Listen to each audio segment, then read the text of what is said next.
Bienvenue Greg Braden. C'est un plaisir, merci à vous deux. Nous te remercions. Tu fais partie de nos stages. À chaque fois, nous commençons avec toi.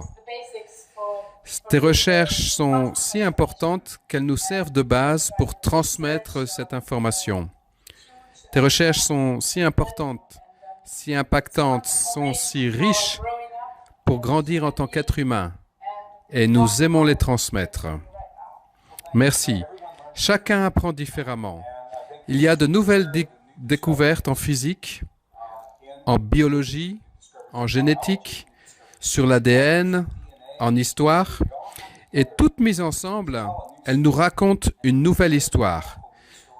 Une nouvelle histoire puissante qui émerge. Une nouvelle histoire humaine. C'est l'histoire de l'espoir, de nouvelles possibilités de paix, de guérison. Et je crois que c'est un message pour lequel le monde est prêt, car l'ancienne histoire n'est plus valable. Séparation, conflit, lutte, pauvreté, cette histoire est obsolète. Elle ne fonctionne plus. Elle n'est pas durable. C'est pourquoi je pense qu'il existe une ouverture pour accueillir une nouvelle histoire. C'est la raison de ce travail. C'est une nouvelle histoire de l'humanité. Oui, et ma recherche était comment la physique quantique nous aide à comprendre la spiritualité et comment pouvons-nous grandir. As-tu des exemples où la physique quantique nous aide à transformer notre vie, à être nous-mêmes dans notre vie? La physique quantique représente différentes choses selon les gens, à différents niveaux. Au niveau le plus fondamental, la physique quantique nous apprend que la matière, comme nous la connaissons, est discontinue. Les quantas à l'intérieur de notre corps ne sont pas continus. Ce sont de brefs éclairs de lumière qui viennent d'un autre niveau, d'une autre dimension. Cela sous-entend que lorsque nous incarnons de nouvelles façons de penser, de ressentir, de réagir, nous avons la possibilité de changer l'existence que cette lumière nous projette. Et c'est ce qui est magnifique. C'est ce que nous disons au niveau du quantum, dans le champ quantique, qui est directement relié au champ magnétique et au champ électrique. Et le cerveau, qui est une partie naturelle de notre corps, le cerveau a lui aussi un champ électrique et un champ magnétique. Ce que les nouvelles sciences nous montrent, c'est que le cœur a un champ magnétique 500 fois plus intense que le champ magnétique du cerveau. Ce qui fait qu'on communique directement avec le monde physique par l'intermédiaire de notre corps. C'est le cœur qui fait ça. Et non le cerveau.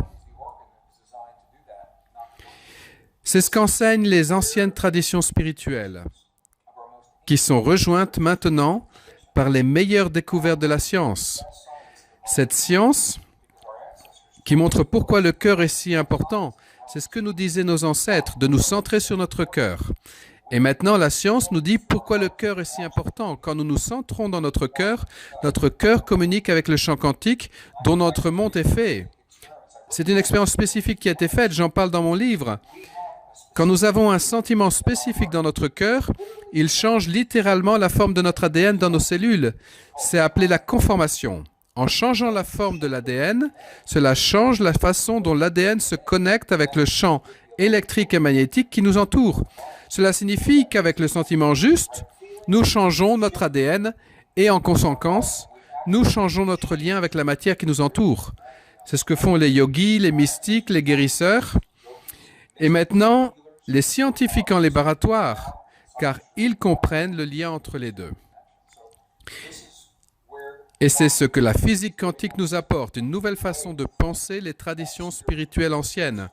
Donc ce qu'on peut dire, c'est que la physique quantique est le langage moderne des principes spirituels du passé. Tu nous as parlé de la cohérence cœur-cerveau. C'est un côté important d'un état d'être particulier. Nous avons découvert, avec les lois de la physique quantique, que l'on peut dialoguer directement avec le champ.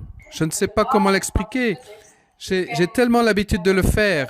Je peux te dire ce que nous faisons, c'est C'est comme s'il y avait un lien qui manquait.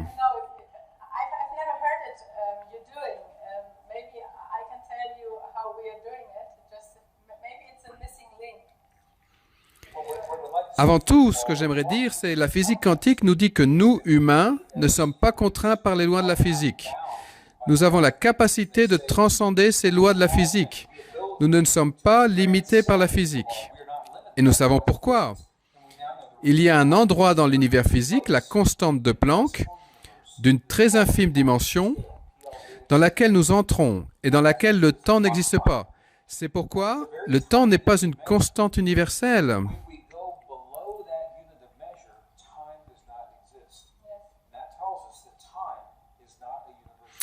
Et c'est important, parce que grâce aux émotions humaines, et là nous parlons de cohérence cœur-cerveau, avec la cohérence cœur-cerveau, nous organisons le champ pour communiquer. On communique alors avec ce niveau au-dessous de la constante de Planck. Ce qui veut dire là où le temps n'existe pas, et alors nous transcendons le temps. C'est quelque chose de connu. Nous connaissons par exemple l'amour d'une mère pour son enfant. Et on cite l'exemple suivant en Amérique ou pour des Américains ou des Européens qui sont sur un champ de bataille à l'étranger. Quand l'enfant est blessé, la mère le sait avant que les secours ne soient eux-mêmes prévenus. Pourquoi? Parce que l'information est partie de l'enfant et s'est propagée jusqu'à la mère. Et ceci à travers le champ. Car c'est là que se trouvent les émotions et l'intuition. C'est l'intrication. L'intrication, c'est le terme de physique. Nous sommes intriqués avec nos parents depuis le moment de notre conception, au-delà du temps et de la distance. Tout est conscience dans le passé, le présent et le futur. Et nous avons en nous un espace pour connecter chaque information. Jean-Marc parlait d'intrication. Quand nous comprenons qu'avec notre conscience, nous pouvons accéder, nous pouvons demander toute information, c'est comme un téléchargement. Par exemple, de jeunes enfants de 4 ou 5 ans sont capables de jouer du violon comme des prodiges. Nous comprenons comment et nous utilisons de plus en plus nos capacités à télécharger, à recevoir, à émettre des informations dans chaque cellule. Chacune de nos cellules peut le faire. Tout ça à partir de notre conscience et aussi à partir du champ du cœur. C'est dans notre conscience et dans notre cœur. Nous aimerions partager quelque chose avec toi. Nous faisons de nombreuses expériences dans nos stages et nous montrons comment entrer dans ce champ quantique. C'est très facile. Normalement, nous fixons la réalité. Mais quand nous plaçons notre conscience dans 2 ou 3 ou plus de points en même temps, alors le champ quantique s'ouvre. Dans cet état d'être multiple, tu es là ou là, dans tes 2 mains par exemple, et dans ton cœur. Et tu as accès à toute l'information dans le passé, le présent et le futur. Et nous pratiquons très très facilement.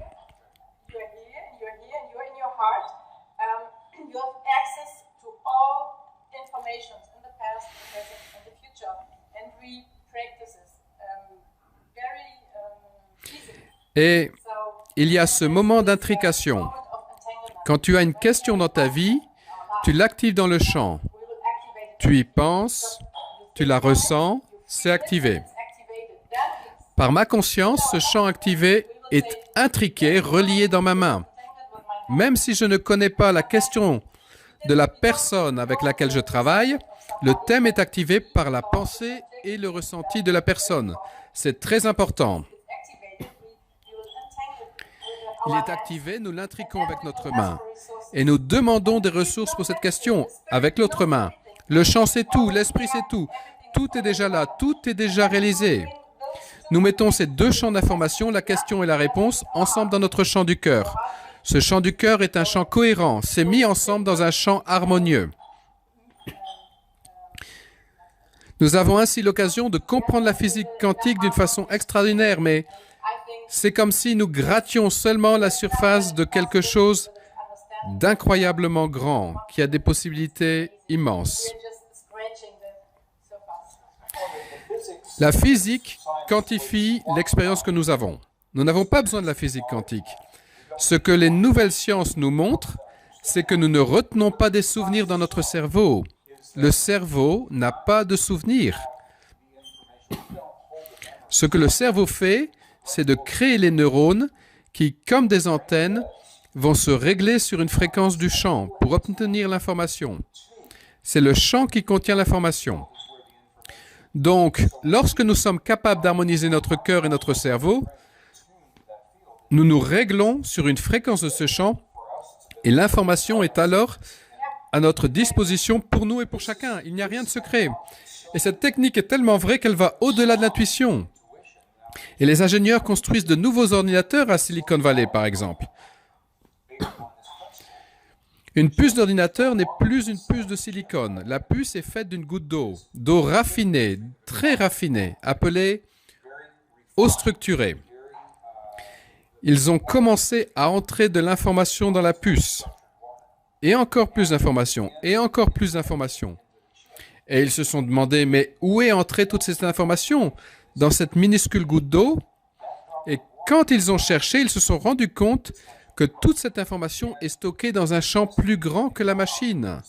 Et ceci, c'est une façon complètement différente de penser. C'est une remise en cause complète de nos croyances.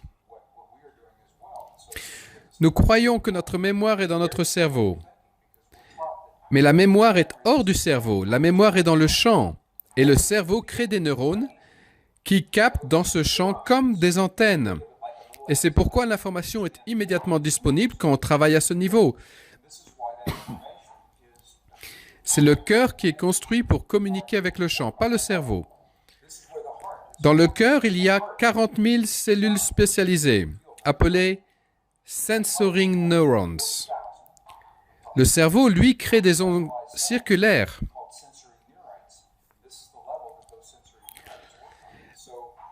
La science est capable d'expliquer la physique des anciennes traditions de prêtres, de moines, etc.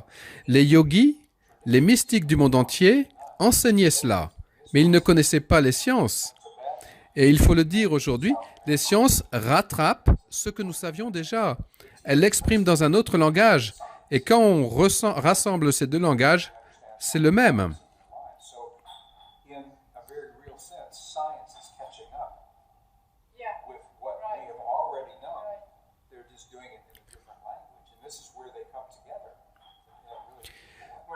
Ce dont on fait l'expérience, c'est il y a 30 ans ou 100 ans, nous devions méditer pendant des dizaines d'années, une vie entière. Maintenant, avec le cœur, je ne dirais pas qu'on a le même résultat en un week-end, mais presque. Il y a la possibilité sur cette planète, à cette époque, pour chacun d'entre nous, pour nous tous, nous avons la possibilité, comme tu le dis, d'atteindre un état altéré de conscience.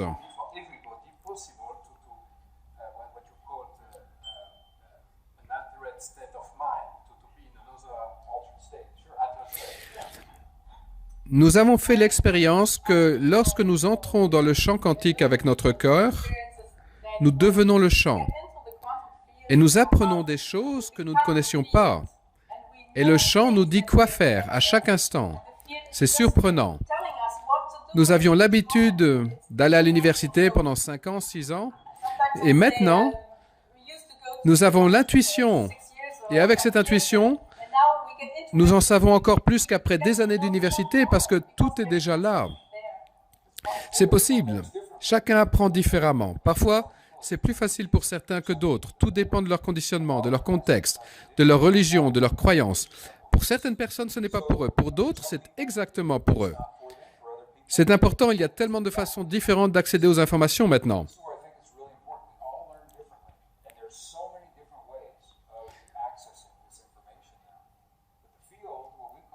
Ce que nous appelons le champ aujourd'hui, quand il a été découvert à la fin des années 1800, ça a été une révolution dans le milieu scientifique. Les scientifiques disaient « le champ est vrai, il existe vraiment ». Il y a eu une expérience qui a été faite en 1888, où ils ont testé ce champ. Et avec le matériel qu'ils avaient à l'époque, ils n'ont rien capté. Ils en ont conclu que le champ n'existait pas. De 1888 à 1987, ça fait 99 ans. Toute la science était basée sur le fait que le champ n'existait pas, que tout était séparé. En 1987, l'United Air Force a reproduit cette expérience avec un meilleur matériel et a prouvé l'existence de ce champ tel qu'il avait été prédit auparavant. Mais ceci n'est pas enseigné aux étudiants à l'université. Cela n'est pas dans les livres. Les étudiants, on leur apprend toujours que le champ n'existe pas.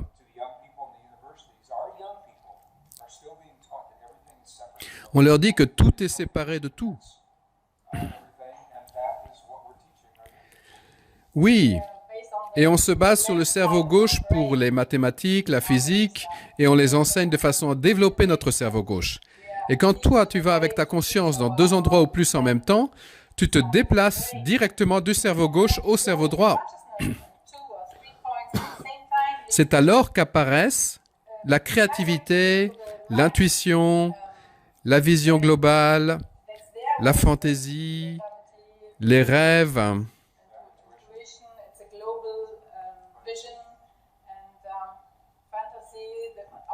Nous avons découvert aussi que lorsque tu es dans la partie droite de ton cerveau, tu actives et réactives tes sens de perception interne. Ce qui développe alors rapidement des choses différentes. Une vision claire, une pensée différente, une audition claire. C'est comme si tu étais connecté à l'intérieur du champ et en dehors. Nous allons plus vite lorsque nous connectons le cœur et le cerveau. Ce sont les nouvelles technologies. Le cœur et le cerveau sont deux organes séparés, mais ils peuvent être organisés pour devenir un système très puissant. C'est le secret qu'il y a derrière les anciennes traditions que l'on voit dans la Bible. Avec les guérisons, et ce que nous voyons chez les moines, les moniales, etc. C'est construit sur l'organisation des deux organes en un seul système. Ce système crée un espace. Et lorsque tu as accès à cet espace, tu as cet accès. Ce qui est magnifique, c'est que la science et la spiritualité se rejoignent.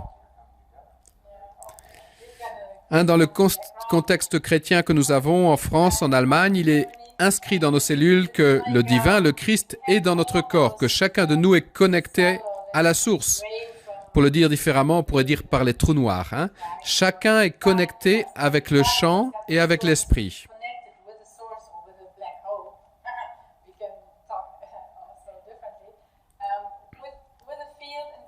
C'est pourquoi, lorsque nous lâchons prise de notre vision personnelle et que nous retournons dans le cœur, que nous faisons cette cohérence cœur-cerveau, nous avons accès à d'autres informations.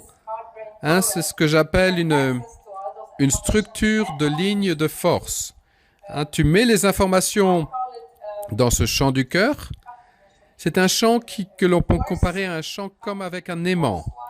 Et par cet aimant, ces informations vont s'aligner, elles vont s'harmoniser. Et ça, chacun de nous peut le faire, parce que chacun a un cœur et chacun a une conscience. Chacun peut comprendre comment ça marche, c'est très facile. Et c'est fantastique.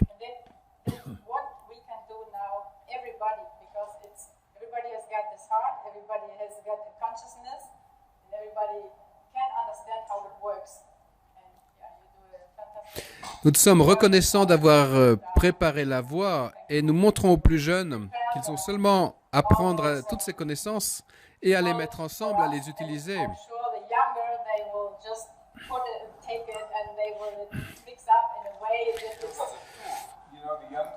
Pour les jeunes, c'est tellement évident de faire ça, d'organiser le cerveau et le cœur. Pour les enfants, c'est évident de le faire. Nous avons été conditionnés pour bloquer cela. Mais il est très facile de retrouver cet état familier. Pour de nombreux enfants maintenant, c'est évident. Tu parlais des enfants qui jouent du violon à 5 ans. C'est parce qu'ils sont connectés au chant. Ils n'ont jamais été conditionnés pour en sortir.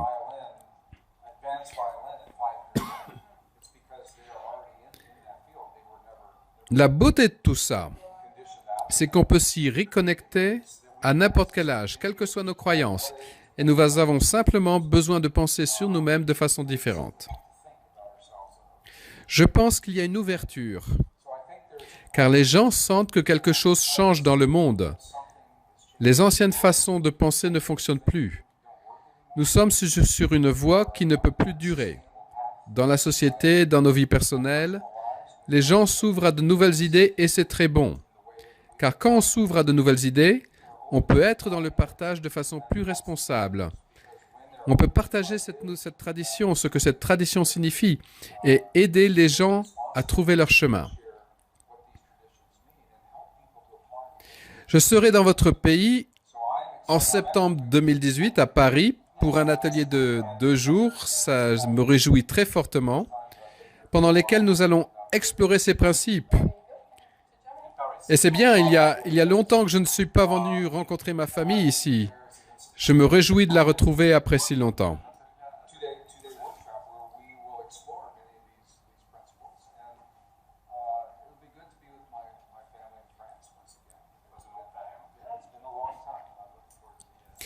Nous adorons partager tes vidéos sur notre site et quand nous parlons de résonance quantique, il y a aussi toujours Greg Braden. Parce que lorsque tu expliques, c'est si précis, si clair, en seulement quelques mots, que cela permet la compréhension de ce que la physique quantique et la spiritualité peuvent signifier pour nous aujourd'hui. Merci pour partager mon travail et lorsque vous verrez ma famille dans vos pays, transmettez-leur tout mon amour. Merci beaucoup.